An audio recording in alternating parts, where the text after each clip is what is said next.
వార్తలకు స్వాగతం. నేను రజిత. ముందుగా ముఖ్యాంశాలు.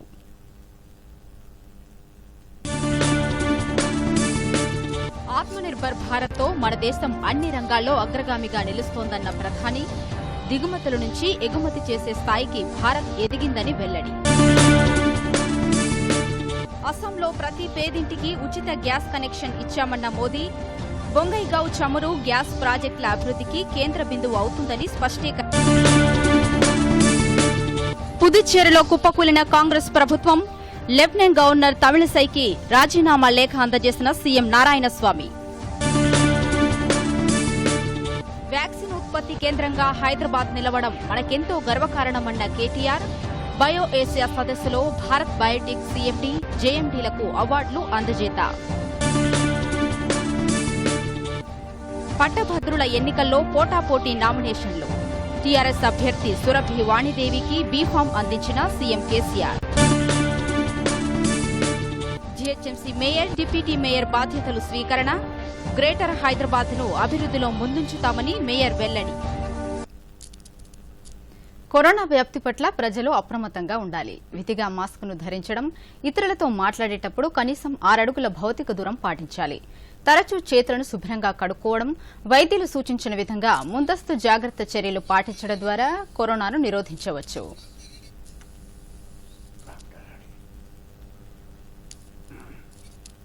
ఇక వివరాలు. ఆత్మనిర్భర్ భారత్ ద్వారా మన దేశం అన్ని రంగాల్లో అగ్రగామిగా నిలుస్తోందని ప్రధానమంత్రి నరేంద్ర మోదీ అన్నారు. మనకు అవసరమయ్యే ప్రతి వస్తువును మన దేశంలోనే ఉత్పత్తి చేసుకుంటున్నామని చెప్పారు. దేశానికి స్వాతంత్ర్యం వచ్చి ఏళ్లు గడుస్తున్నా మన దేశం ఇంకా విదేశాల నుంచి దిగుమతులు చేసుకోవడం చూసి తాను ఆశ్చర్యపోయానని మోదీ అన్నారు. కోవిడ్ వ్యాప్తి సమయంలోనూ విదేశాల నుంచి వెంటిలేటర్లు దిగుమతి చేసుకునే పరిస్థితి ఉండేదని, స్వదేశీ ఉత్పత్తులను పెంపొందించేందుకే ఆత్మనిర్భర్ భారత్ కు శ్రీకారం చుట్టినట్లు తెలిపారు. రక్షణ రంగంలోనూ ఇతర దేశాలకు ధీటుగా భారత్ లో ఉత్పత్తులు తయారవుతున్నాయన్నారు. మన దేశ శాస్త్రవేత్తలు, ఇంజనీర్ల మేధస్సును వినియోగించుకుని దేశీయంగా ఉత్పత్తులు ప్రారంభించామన్నారు. బుల్లెట్ ప్రూఫ్ జాకెట్ల కోసం గతంలో ఇతర దేశాలపై ఆధారపడాల్సి వచ్చేదని, ప్రస్తుతం మన జవాన్లకు అవసరమైన బుల్లెట్ ప్రూఫ్ జాకెట్లు మనమే తయారు చేసుకోవడంతో పాటు ఇతర దేశాలకు ఎగుమతి చేస్తున్నట్లు వివరించారు. రక్షణ రంగాన్ని మరింత పటిష్టం ప్రస్తుత బడ్జెట్లోనూ 19% కేటాయింపులు చేశామన్నారు. రక్షణ రంగంలో ప్రైవేట్ రంగం భాగస్వామ్యాన్ని పెంచామని, తద్వారా పనులు వేగవంతం అవుతాయన్నారు. ఈజ్ ఆఫ్ డూయింగ్ బిజినెస్ ను ప్రోత్సహించడంలో భాగంగానే ప్రైవేట్ సంస్థలకు కీలక రంగాల్లో భాగస్వామ్యం చేస్తున్నామన్నారు.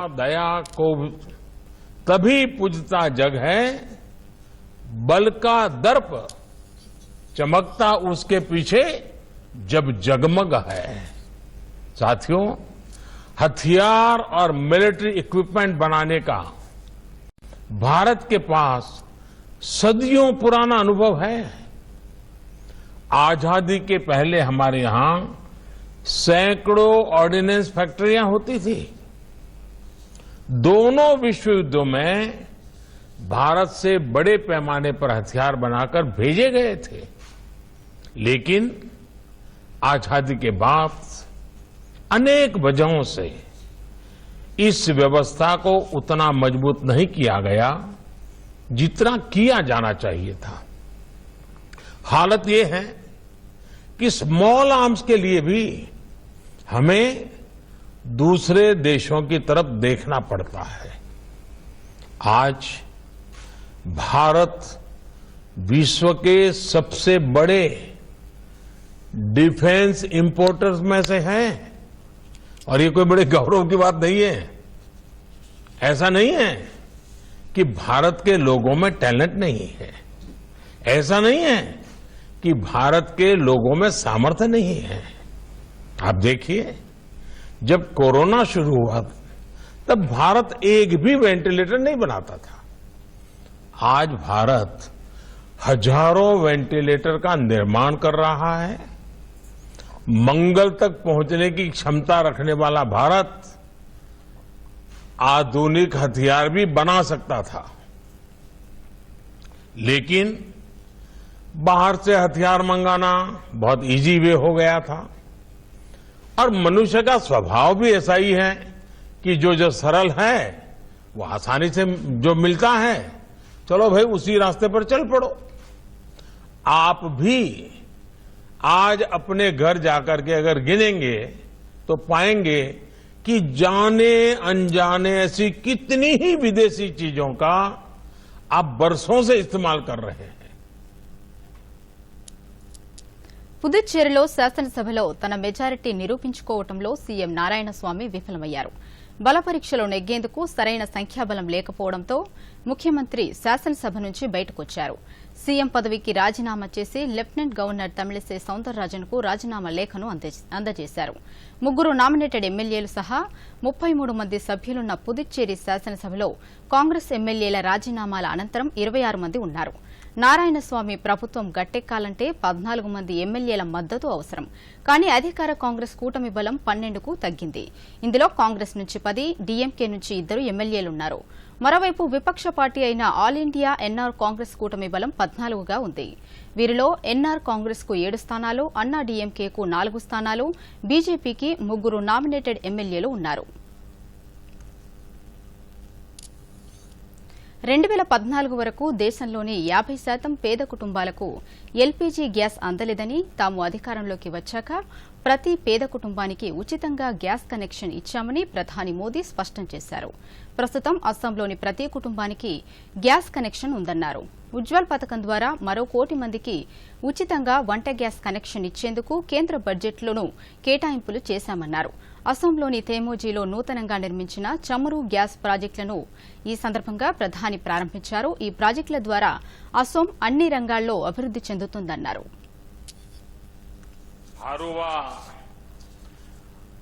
भूमिर परा अखम वाकिफ एई बिखेक दिन नोटमयी शुभेच्छा आरु अभिनंदन जानाई छो।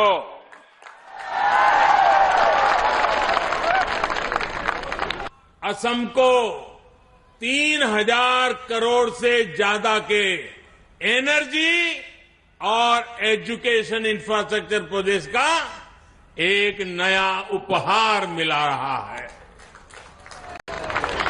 धेमाजी और सुवालकुची में इंजीनियरिंग कॉलेज हो, बोगईगांव की रिफाइनरी के विस्तार का काम हो, डिब्रूगढ़ में सैकड़े टैंक फार्म हो, या फिर तिनसुखिया में गैस कंप्रेसर स्टेशन, ये प्रोजेक्ट ऊर्जा और शिक्षा के हब के रूप में इस क्षेत्र की पहचान को सशक्त करेंगे। ये प्रोजेक्ट असम के साथ ही मजबूत हुए,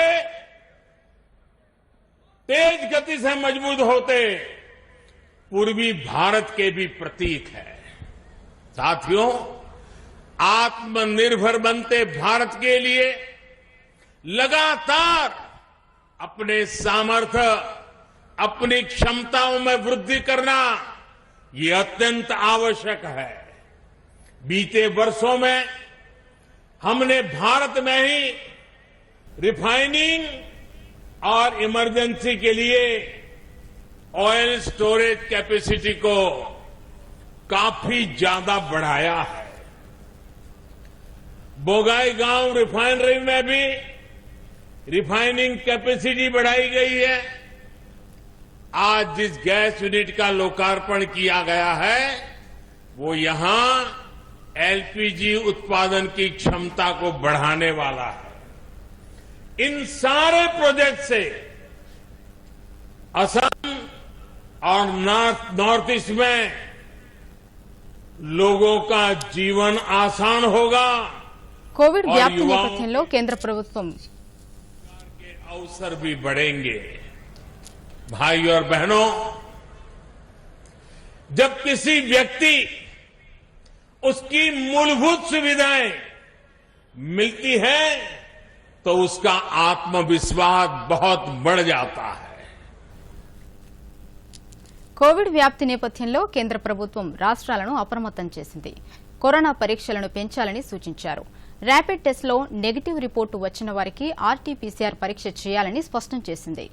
కరోనా కేసులు పెరుగుతున్న రాష్ట్రాలు మరింత అప్రమత్తంగా ఉండాలని సూచించింది.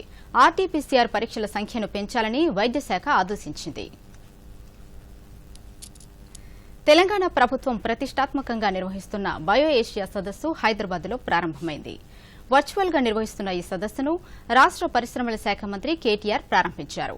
ఈ సందర్భంగా కోవిడ్ వ్యాక్సిన్ తయారీకి తీవ్రంగా కృషి చేసిన Bharat Biotech CMD doctor Krishna Ella, JMD Suchitra ఎల్లలకు జీనోమ్ వ్యాలీ ఆఫ్ ఎక్సలెన్సీ అవార్డులను అందజేశారు. వ్యాక్సిన్ ఉత్పత్తి కేంద్రంలో హైదరాబాద్ ఉండడం తమకెంతో గర్వకారణమని కేటీఆర్ అన్నారు. త్వరలోనే వైద్య పరికరాల పార్కును అందుబాటులోకి తెస్తామని హామీ ఇచ్చారు. భారత్ బయోటెక్ ఎండీ కృష్ణ ఎల్లా మాట్లాడుతూ 65% వ్యాక్సిన్లు హైదరాబాద్ నుంచే ఉత్పత్తి అవుతున్నాయని అన్నారు. I think one of the 3 stops Honorable Prime Minister made was again in Hyderabad, goes to show you the strength of the life sciences ecosystem. I think that for that one simple reason, for how Hyderabad's life sciences ecosystem has responded to this pandemic in the last 1 year, I think you guys deserve a huge round of applause from the entire, and not just the entire administration, but I think from the entire,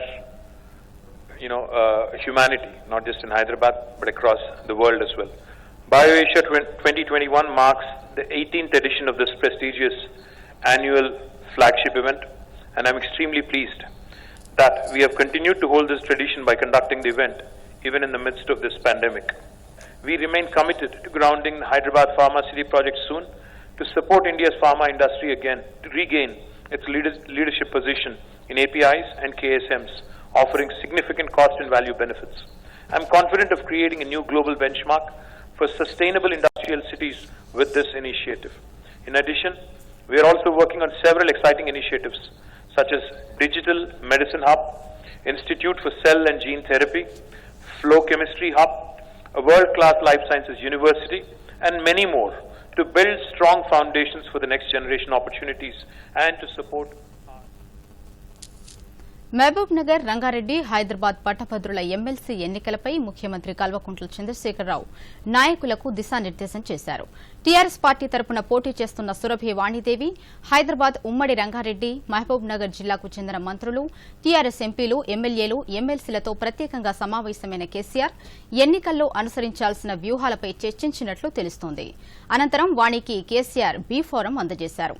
సమావేశం ముగిసిన అనంతరం వాణిదేవి గన్పాకు వద్ద అమరవీరుల స్తూపానికి నివాళులర్పించారు.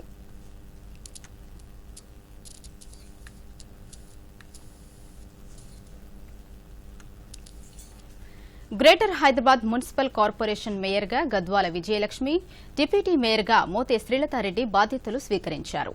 ఈ సందర్భంగా GHMC ప్రధాన కార్యాలయంలో మేయర్ ప్రత్యేక పూజలు చేశారు. ఈ కార్యక్రమానికి రాజ్యసభ సభ్యులు కె కేశవరావు, మంత్రి తలసాని శ్రీనివాస్ యాదవ్తో పాటు పలువురు కార్పొరేటర్లు హాజరయ్యారు. మేయర్, డిప్యూటీ మేయర్గా బాధ్యతలు స్వీకరించిన విజయలక్ష్మి, శ్రీలతారెడ్డికి పలువురు శుభాకాంక్షలు తెలిపారు. ఈ నెల 11వ తేదీన మేయర్గా విజయలక్ష్మి, డిప్యూటీ మేయర్గా మోతే శ్రీలత ప్రమాణ స్వీకారం చేసిన విషయం తెలిసిందే. విరసం నేత వరవరరావుకు ముంబై హైకోర్టు బెయిల్ మంజూరు చేసింది. వరవరరావు ఆరోగ్య పరిస్థితిని దృష్టిలో ఉంచుకుని షరతులతో కూడిన మెడికల్ బెయిల్ను ఇచ్చింది. 6 నెలల పాటు వైద్యుల పర్యవేక్షణలోనే ఉండాలని కోర్టు వెల్లడించింది. ముంబై విడిచి ఎక్కడికి వెళ్లడానికి వీల్లేదని కోర్టు ఆదేశించింది. ఇటీవల వరవరరావు ఆరోగ్యం బాగా దెబ్బతినడమే కాకుండా కరోనా కూడా సోకడంతో పాటు నరాల సంబంధిత ఇబ్బందులు, ఇతర సమస్యలతో ఆయన బాధపడుతున్నారు. కాగా వరవరరావును 2018 జూన్ 18న చట్ట వ్యతిరేక కార్యకలాపాల నిరోధక చట్టం కింద ఎన్ఐఏ అరెస్ట్ చేసింది.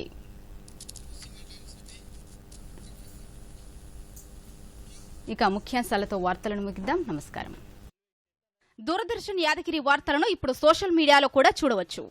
యూట్యూబ్ అయితే డీడీ న్యూస్ తెలంగాణ, ట్విట్టర్ అయితే DD news Telangana @DD Yadagiri news, మరి ఫేస్బుక్ అయితే డీడీ న్యూస్ తెలంగాణలో చూసి సబ్స్క్రైబ్ చేసి లైక్ చేయండి, షేర్ చేయండి. ఆత్మనిర్భర్ భారత్తో మన దేశం అన్ని రంగాల్లో అగ్రగామిగా నిలుస్తోందన్న ప్రధాని, దిగుమతుల నుంచి ఎగుమతి చేసే స్థాయికి భారత్ ఎదిగిందని వెల్లడి. అస్సాంలో ప్రతి పేదింటికి ఉచిత గ్యాస్ కనెక్షన్ ఇచ్చామన్న మోదీ, బొంగైగావ్ చమురు గ్యాస్ ప్రాజెక్టుల అభివృద్ధికి కేంద్ర బిందువు అవుతుందని స్పష్టీకరణ. పుదుచ్చేరిలో కుప్పకూలిన కాంగ్రెస్ ప్రభుత్వం, లెఫ్టినెంట్ గవర్నర్ తమిళిసైకి రాజీనామా లేఖ అందజేసిన సీఎం నారాయణస్వామి. వ్యాక్సిన్ ఉత్పత్తి కేంద్రంగా హైదరాబాద్ నిలవడం మనకెంతో గర్వకారణమన్న కేటీఆర్. బయో ఏసియా సదస్సులో భారత్ బయోటెక్ సీఎండీ, జేఎండీలకు అవార్డులు అందజేత. పట్టభద్రుల ఎన్నికల్లో పోటాపోటీ నామినేషన్లు. టీఆర్ఎస్ అభ్యర్థి సురభి వాణిదేవికి బీఫామ్ అందించిన CM KCR. GHMC mayor, deputy mayor బాధ్యతలు స్వీకరణ. గ్రేటర్ హైదరాబాద్ ను అభివృద్ధిలో ముందుంచుతామని మేయర్ వెల్లడి.